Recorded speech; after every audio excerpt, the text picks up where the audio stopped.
Good morning. Today is Wednesday, March the 30th. My name is Ron Morris. This is Moving Forward TV, your local real estate and mortgage update.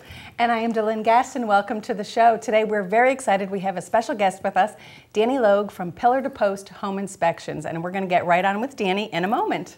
At first, here's the comic of the week.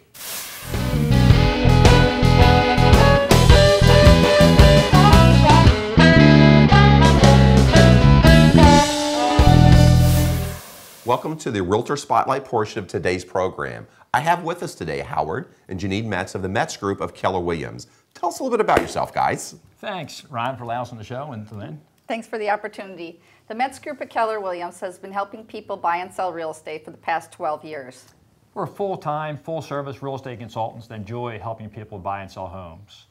We also are trying to fulfill a need in short sales where a lot of people are in a situation they can't get out of and need the knowledge.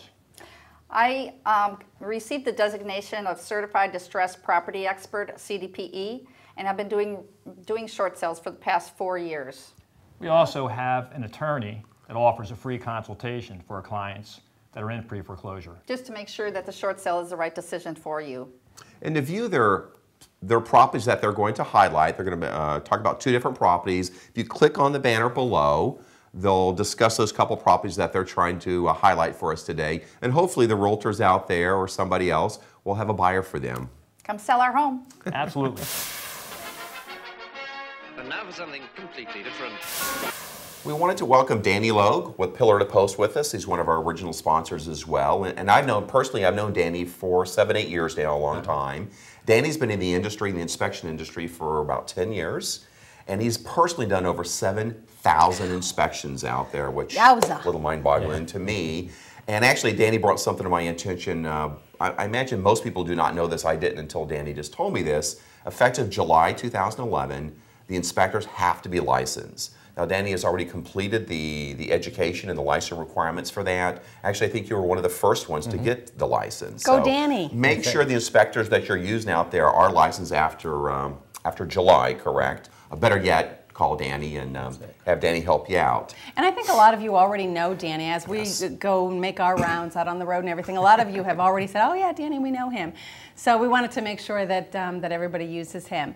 And Danny has compiled for us today a list of things that he calls how to save the deal, so that things don't, where they die and where maybe you can help them not die.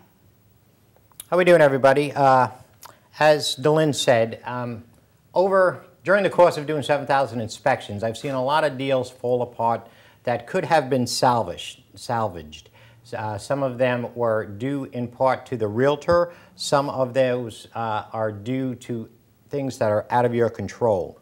So I have a list here, and I'll kind of run through them quickly. Issues that are out of your control. The home does not appraise. You as realtors should check your own comps and do your own due diligence so that you know that the offer that you're making on the home is actually in the ballpark of where it needs to be. The other thing is the potential buyer comes to recognize the high cost of insurance, whether it be close to the water or in a floodplain. It's numbers that they didn't expect, and it's kind of shock when they get it. The other thing is property taxes. You know, a lot of times people don't realize the cost of property taxes in Florida.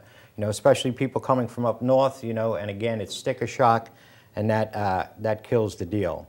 The other thing is buyer's remorse. We see a lot of, you know, the people have seen the house for a short period, 1 or 2 times during the course of the home inspection. They're there for 3 hours. They look at the house. They see things that they didn't see the first time.